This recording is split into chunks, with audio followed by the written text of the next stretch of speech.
Bonjour, bienvenue au MIPIM sur le stand BITV. Je reçois Mathieu Descoux, qui est le directeur général et associé d'Emetam.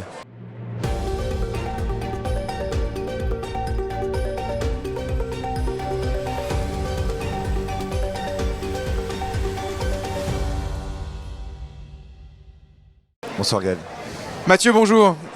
Donc tu as créé Emetam fin 2024. Je voudrais que tu me racontes un tout petit peu le positionnement de cette structure et la proposition de valeur. Alors nous avons créé Emetam puisque je suis associé fondateur d'Emetam aux côtés du groupe Emmerich qui a 80% du capital. Votre serviteur en a 20, demain d'autres collaborateurs. Et l'idée c'est une rencontre avec Laurent Dumas et une vision partagée et un partage d'expérience. Une vision partagée que c'est le moment de marché idéal pour saisir des opportunités dans le tertiaire obsolète vacant dans les 2-3 prochaines années, que la valeur est la bonne pour aller transformer, répondre aux besoins d'hébergement et une vision que c'est maintenant qu'il faut le faire et qu'il faut le faire avec 3 composantes essentielles. L'adossement, un promoteur qui est Emmerich tertiaire résidentiel, qui connaît les territoires, qui est au contact des territoires, parce que la transformation c'est politique, une compétence technique que vous trouvez chez Emmerich et des investisseurs institutionnels, une clientèle d'investisseurs sachants qui comprend ce moment de marché, qui déjà nous fait confiance, qui nous ont confié aujourd'hui un peu plus de 150 millions d'euros et on peut citer notamment Beaumont Capital, Beaumont Real Estate Capital, pardon, qui est notre actionnaire de référence via son fonds qui a levé 500 millions et qui croit en cette stratégie et qui nous accompagne très fortement. Je reviens un peu sur la stratégie d'Emetam. Oui. L'idée c'est quoi? C'est de lever des fonds auprès des institutionnels et ensuite d'aller chercher et d'aller sourcer des opérations de transformation. C'est quoi les ambitions sur le premier fonds? Alors le premier fonds, il est très simple, c'est 180 millions levés à peu près, on finira entre 150 et 200 aux côtés de Beaumont, des institutionnels français qui nous font confiance.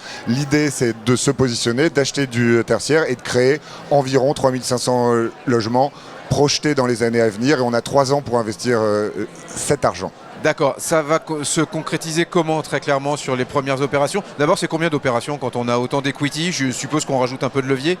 On rajoute évidemment un peu de levier. On a de la chance d'avoir des banques qui nous font confiance, qui faisaient confiance au groupe Emmerich, qui font confiance à Beaumont et qui croient aussi en cette stratégie.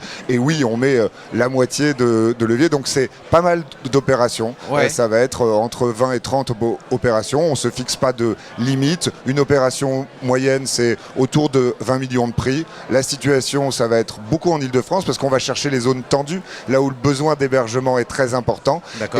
Et la Côte d'Azur aussi. Pourquoi? Parce que les équipes d'Emmerich résidentielles ont des équipes dans le sud-est, à côté de donc à chaque fois adossé à Emmerich en fait. Exactement. C'est vraiment l'idée. Oui. Petite question de béotien, on parle beaucoup de transformation de bureaux en logement, de bureaux obsolètes qui ne va pas revoir de locataires, mais est-ce que tout est transformable?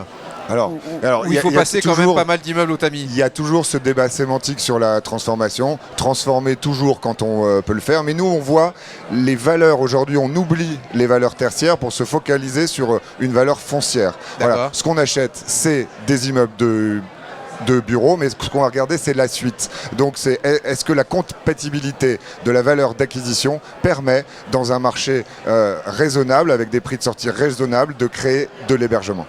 D'accord. Ça, il y a un premier fonds qui a été lancé avec Emetam. Si on se projette un peu plus loin, l'obsolescence tertiaire, ça laisse quoi comme terrain de jeu pour Emetam en Ile-de-France et dans d'autres zones peut-être? Il est immense.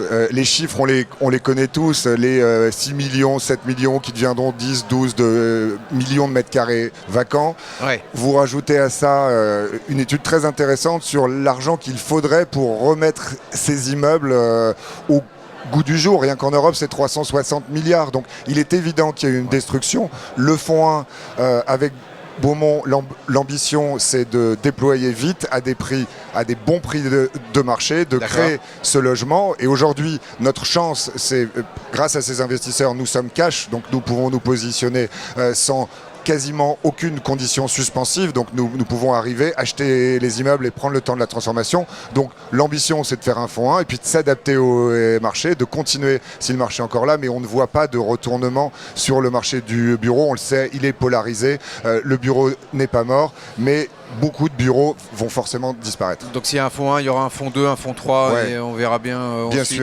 Bien sûr. Émétam, ça veut dire aimer métamorphoser. Voilà, donc Emmerich, aimer ériger, aimer métamorphoser. Et puis il faut, juste pour l'histoire, parce que j'en ai pas parlé dans la présentation, je suis un peu brouillon, hein, pardon. Non, t'inquiète. Mais il faut se rappeler que Laurent Dumas a créé Emmerich alors que ça s'appelait Transimmeuble. Donc c'est vraiment un partage. On boucle la boucle. Les investisseurs nous font confiance. Tu le sais, moi j'étais dans ma précédente vie, j'ai fait 10 ans de transformation d'immeubles. Laurent, Emmerich, tertiaire résidentiel, 35 ans. Enfin, on a des actifs, on a beaucoup de track, beaucoup d'expertise et on pense que le fonds 1 appellera le fonds 2 et ainsi de suite. Mais toujours avec une clientèle institutionnelle, c'est important. On a besoin de sachants qui comprennent le marché et qui nous suivent. Bon, très clair. Et ben on aura l'occasion de suivre ça. Avec merci plaisir, beaucoup. Gaël. Merci. Merci infiniment.